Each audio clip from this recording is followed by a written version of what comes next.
മാസത്തിൽ 1-2 വട്ടം വീട്ടിൽ വരുമ്പോഴുള്ള എൻ്റെ പ്രധാന പരിപാടിയാണ് വിളവെടുപ്പ്. വീട്ടിലെപ്പോഴും എന്തെങ്കിലും കാണും. പച്ചക്കറിയോ പൂക്കളോ പിന്നെ പഴമോ അങ്ങനെ എന്തെങ്കിലും കാണും. ഇത്തവണ പച്ചമുളക്, വെണ്ടയ്ക്ക, പിന്നെ കുറേ കണ്ണിമാങ്ങ ഉണ്ടായിരുന്നു. അതെല്ലാം നമ്മൾ പറിക്കുന്ന വീഡിയോ ആണ് ഇത്. റിട്ടയർഡായ പിന്നെ വാപ്പി ഒരു ഫുൾ ടൈം കൃഷിക്കാരനാണ്. വല്യാപ്പയുടെ ടേസ്റ്റൊക്കെ വാപ്പിക്ക് നന്നായിട്ട് കിട്ടിയിട്ടുണ്ട്. വല്യാപ്പ കൃഷിക്കാരനായിരുന്നു. ഈ ബയോഗ്യാസ് പ്ലാന്റിൽ നിന്നാണ് നമ്മൾ സ്ലറി എല്ലാ പച്ചക്കറിക്കും വളമായിട്ട് ഉപയോഗിക്കുന്നത്. നല്ല വളമാണ്. പച്ചമുളകിൽ നിന്നാണ് നമ്മൾ സ്റ്റാർട്ട് ചെയ്തത്. നല്ല നീളമുള്ള പച്ചമുളകായിരുന്നു. അതിൻ്റെ പേര് ഇനം ഏതാണെന്ന് അറിയത്തില്ല. നമുക്ക് കൃഷിഭവനിൽ നിന്ന് കിട്ടിയതാണ്. വാപ്പി പറയുന്ന ഇതിനെക്കാട്ടി നീളം വയ്ക്കുന്ന, ഞാൻ ചെറുതാ പറിച്ചതെന്ന് പറഞ്ഞ് ചെറിയ വഴക്കൊക്കെ കേട്ടു. വീട്ടിലൊരു 10-15 മാവുണ്ട്.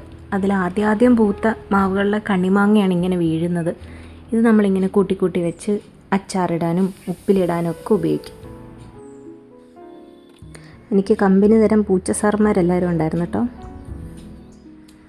വെണ്ടയ്ക്ക മുറിക്കാൻ 2 കൈയും വേണ്ടതുകൊണ്ട് വാപ്പി, നമ്മുടെ മെയിൻ കൃഷിക്കാരൻ, എന്നെ വീഡിയോ എടുത്ത് സഹായിച്ചു.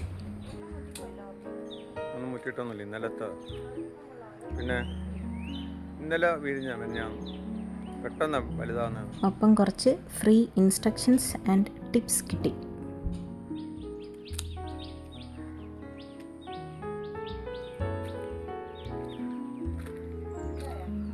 അതെടുത്തോ, ഒരു ദിവസം അതേലുണ്ടോ?